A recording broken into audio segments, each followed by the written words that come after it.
So it's all about oil, and my big complaint there is we don't need the damn oil, okay? We don't need to be on a petroleum energy basis anyway. There's so much other things we could be doing. Do you realize that with just some tweaking of the intake jets in your carburetor, you could be running your car on hydrogen? And hydrogen does not cause any pollution. And hydrogen is the most plentiful substance on the planet. Think about it. This is a water planet. H2O, 2 parts hydrogen, 1 part oxygen. We could be burning hydrogen. We don't even need the damn oil. But no, we're going to go over there and kill a whole bunch of people, and probably our own troops. And look what's happening with the Gulf veterans right now. They're all coming down with all kinds of sicknesses, probably because of the contaminated vaccines they got. Also, the depleted uranium shells that were lying everywhere, giving them a radiation dose that destroys their immunization system, not to mention the oily smoke and petrochemicals hanging in the air. And do you think that a new war with Iraq's going to be any better?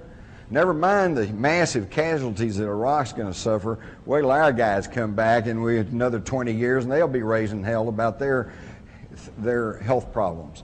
And what's the government going to do about it? I'll tell you right now, not a damn thing.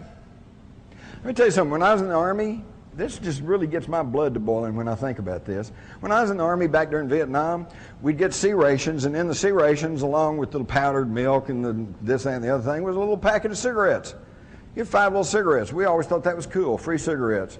And those who didn't smoke would swap them around to those who did, and it was almost a medium of exchange. And that practice goes way on back even through World War II. Where do you think all those guys in World War II got the smoking habits? Because the Army gave them free cigarettes.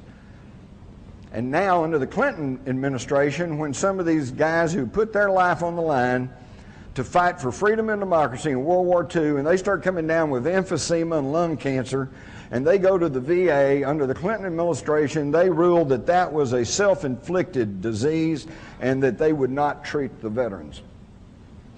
That's shameful, folks. That's shameful. You give your soldiers cigarettes all through their career, and then you won't treat them when they get a health-related problem? Unconscionable. But that's what happens when you let these secret society creeps run your country. Going back past the Gulf War, and now we get back to Vietnam, and Lyndon Johnson and his wise men, okay? He surrounded himself with about 12, 14 guys, and they were every one of them Council on Foreign Relations. In fact, Vietnam, the thing I never could quite figure out is why were we fighting 9,000 miles away from the shores of the United States? Well, let me tell you why. Because right after World War II, the Council on Foreign Relations published some papers that were saying we needed to gain control over the mineral resources of Southeast Asia, which at that time was called French Indochina. All right, but then in the spring of 1954, the French got defeated at the Battle of Dien Bien Phu, and they withdrew from French Indochina. Within weeks, John Foster Dulles, a founder of the Council on Foreign Relations, and who was then Secretary of State to Dwight Eisenhower, goes to the Philippines and creates something called the Southeast Asian Treaty Organization, SEATO. And he later explained that he did that to give the American president the legal precedent for intervention in Southeast Asia. That was the beginning of the whole thing. Now, is he acting on the best interest of the United States, or is he acting on the best interest of the Council on Foreign Relations that wanted control over those mineral resources? And of course, I don't have to tell you what happened. 58,000 American lives later, we finally slunk away with our tail between our legs, defeated by a bunch of guys in rubber sandals, thanks to the wise men. And in the middle of this, when our guys are dying in the jungles of Vietnam, who's over in Russia but David Rockefeller meeting with Khrushchev? And with the insistence of David Rockefeller and his other powerful friends of the Council on Foreign Relations, they encouraged Lyndon Johnson to increase loans to Russia at levels higher than we did in World War II when they were our allies against Hitler. Now, what does this mean? It means, folks, that while our sons and daughters and brothers and husbands were over there fighting for their lives in the jungles of Vietnam, we were told we had to do that because North Vietnam was a surrogate of China and Russia, and that if we didn't stop them there, then it's the domino effect, and they'd take over the Philippines, and they'd take over Hawaii, and they'd take over this country, and we had to stop them right there. And that they were getting arms and ammunition from China and Russia, and it was an anti-communist crusade. And to that extent, it was true. They were getting arms and ammunition and war materials from China and Russia. And Russia was getting loans from us. And they'd take our tax-supported money and they'd build facilities like the Kama River Truck Factory, and they'd crank out war materials to ship to North Vietnam to use against our guys. Does that make any sense to anybody? But that's what goes on, folks, and it's still going on. And unless we start waking up, it's going to continue. If you stop and think about it, gunfire is pretty well decided every national election from 1964 to 1988. 64, Lyndon Johnson wins on the sympathy because of the JFK assassination. 68, Nixon wins after the reaction to the Martin Luther King and Robert Kennedy shootings. Then in 1972, George Wallace looks like he's going to pull votes from Nixon, and he's shot. 1976, Carter wins after there were assassination attempts on Gerald Ford, and then in 1980, Reagan is elected after an assassination attempt on Jimmy Carter. Jimmy Carter? You don't remember the assassination attempt on Jimmy Carter? Why, he had asked for national TV time in the late spring of 1979, and he was going to announce some sweeping changes in government, including curtailing the CIA. But then he goes to Los Angeles, and he's attacked by Raymond Lee Harvey and Oswaldo Ortiz.